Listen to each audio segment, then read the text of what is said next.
IVM. Hi, I'm Utsav, a behavior researcher by training and a slow traveler by passion.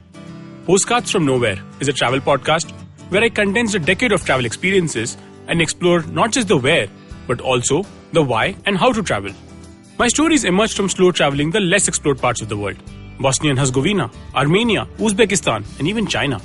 At the end of each story, I give practical tips and new ideas about how to travel better. This week, I talk about the unique ways young Chinese resort to tackling family pressure and how we need to be more open before we judge people. Guo was fidgeting with his phone as we spoke. I had crossed paths with him at work, and I was a client to his company. It took us a few months to be comfortable enough to start talking about personal stuff. He kept gazing at the wall behind us, constantly distracted by the people moving around. I am stressed about the family dinner on Saturday. It's going to be awkward again. I looked at him cluelessly and he said, "They're going to ask me why I did not get my girlfriend. They know I'm not dating anyone, but they still ask every time. It's mean." "Why don't you just skip the dinner then?" I asked. "I have done that a few times," he said, "and I cannot do it all the time. My parents would lose face. Face. Or mianzi. One of the most complex, yet a critical concept if one is to understand Chinese society. It's a cultural understanding of respect, honor, and social standing. I can't claim to understand it entirely, but the idea of izzat dena or maan rakhna comes close. Face can be granted and lost. It can be fought for or presented as a gift. It can also be borrowed, struggled for, or added to. It can be taken or given away in the smallest of gestures. Whether you choose to offer a cigarette to someone or you accept one provided to you can take away or give face to someone. Contradicting your boss in a meeting makes them lose face. And it's one of the first things I was explained when I started working in China. Protecting face is one of the most essential elements in any interaction, and even blatant lies are acceptable. Guo was concerned about his parents losing face, and at the same time, he had little desire to go to the dinner. His situation is far from unique, and it gets worse over the Lunar New Year holiday. Across the country, millions of Chinese travel back home to spend time with their families. They are expected to bring their boyfriend or girlfriend to meet their parents. And it brings to the fore a unique phenomenon which arose out of the desperation of the young Chinese people. Open your browser and type 89yn.com. I recommend using Chrome as it will give you the option of translating the website into English. And there you have it.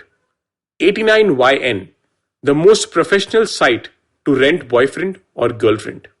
Chinese youth have taken to renting a boyfriend or a girlfriend to avoid questions from their family. You can hire by the hour or by the day. An educated and attractive 20-somethings can command a fees anywhere between $500 to $1,500 a day. Those who are available for hire list down their hobbies, interests, and qualities. They understand the anxieties of the other party. One of the profiles I saw listed her qualities as, "I can meet your parents without succumbing to pressure and hang out with your friends as well. I will help parents with household chores. I am polite and I know how to give you face." The details of the interaction between them are laid out in a contract. They come up with a convincing backstory, but there is no kissing or drinking alcohol involved during the trip. To the question as to how the couple sleeps at night, most stick to the principle of green rent, which means sleeping in different rooms. The final results tend to be mixed. Friends often see through the ruse. Parents, less often so. And even if they do not bring it up so that their child does not lose face. It almost feels like an elaborate drama where everyone is playing characters, a very performative way of meeting your family. The Reuters team did a beautiful photo essay on this, which showed a Chinese blogger, Zhao Yuqing, who went as a girlfriend to Wang Shuaming. They went to his rural home in southern China, and the visit went well. But Shuaming was consumed with guilt about lying to his family. He eventually came clean and sent Zhao's blog post about the entire experience. Shuaming's mother was not upset by what happened, and in fact, Zhao's blog post actually moved her. She said, "At the start, I did not know they were cheating me. I'm over 50. I don't understand what these young people get up to." But I wasn't angry. She still worries about her son finding a partner. It's hard not to sympathize with both sides. And I kept thinking of Guo, wondering what he had done. While boyfriend or girlfriend renting may sound bizarre on the surface, but as one dives into the intergenerational dynamics of the country, it comes across as a very pragmatic approach. In a rapidly changing world, balancing the professional and personal calls for such pragmatism. In my entire experience of living in China, the critical trap to avoid was what anthropologists call ethnocentrism, that is, applying our own culture as a frame of reference to judge other cultures, instead of using the standards of that particular culture. It's a lesson we need to learn on an everyday basis. What we judge from a 2-week visit is like seeing the ripples on the surface, but the river flows beneath, unseen and unheard. If you like this podcast, don't forget to check out other interesting podcasts on the IVM network. You can listen to us on the IVM Podcast app or ivmpodcast.com. You can also follow us on our social media. We are at IVM Podcasts on Twitter and Instagram. If you want to reach out to me, I am Utsav Memory on Twitter and YVTravel42 on Instagram.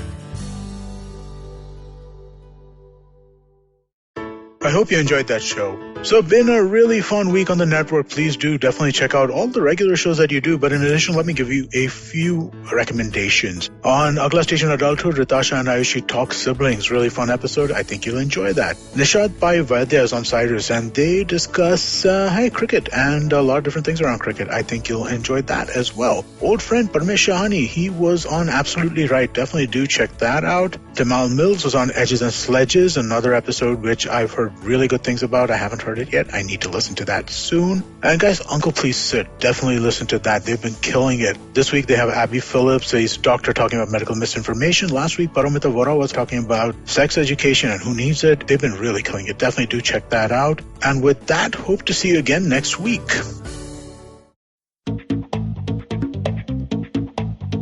Advertising is dead. Yep, you heard me right. Advertising is dead. We're all in the content business now. Let's not call it news, TV, radio, etc., etc. It's all content, and we're in the middle of this weirdly exciting phase where all the borders and lines that have been drawn over decades has been swept away by this lovely thing called the internet. We're a show where we don't dwell on just the stuff that is now, but rather the wider stuff about advertising, media, content, and the whole goddamn circus surrounding it. Tune in every Tuesday for our weekly unboxing of the mystery box we used to call advertising. I'm Varun Dugirala, co-founder and content chief at The Glitch, and this is my new podcast, Advertising is Dead.